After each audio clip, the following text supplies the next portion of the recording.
In support of our goals, today the Federal Open Market Committee decided to leave our policy interest rate unchanged.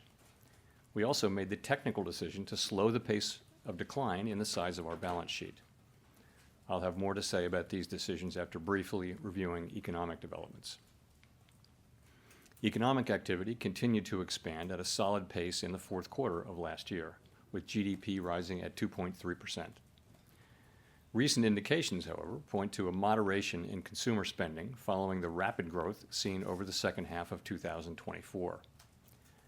Surveys of households and businesses point to heightened uncertainty about the economic outlook. It remains to be seen how these developments might affect future spending and investment. In our summary of economic projections, the median participant projects GDP to rise 1.7% this year, somewhat lower than projected in December, and to rise a bit below 2% over the next 2 years. In the labor market, conditions remain solid. Payroll job gains averaged 200,000 per month over the past 3 months. The unemployment rate at 4.1% remains low and is held in a narrow range for the past year. The jobs-to-workers gap has held steady for several months. Wages are growing faster than inflation and at a more sustainable pace than earlier in the pandemic recovery. Overall, a wide set of indicators suggests that conditions in the labor market are broadly in balance. The labor market is not a source of significant inflationary pressures. The median projection for the unemployment rate in the SEP is 4.4% at the end of this year and 4.3% over the next 2 years.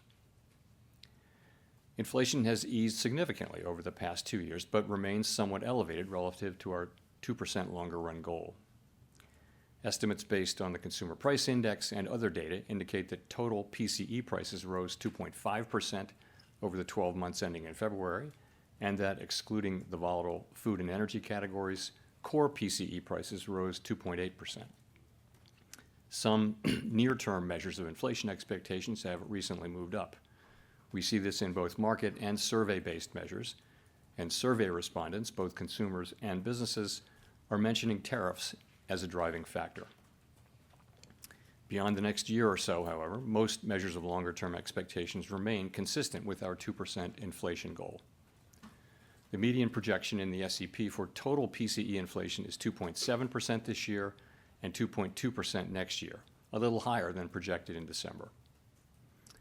In 2027, the median projection is at our 2% objective. Our monetary policy actions are guided by our dual mandate to promote maximum employment and stable prices for the American people.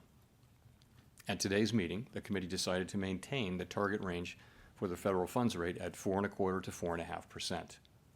Looking ahead, the new administration is in the process of implementing significant policy changes in 4 distinct areas: trade, immigration, fiscal policy, and regulation. It is the net effect of these policy changes that will matter for the economy and for the path of monetary policy. While there have been recent developments in some of these areas, especially trade policy, uncertainty around the changes and their effects on the economic outlook is high.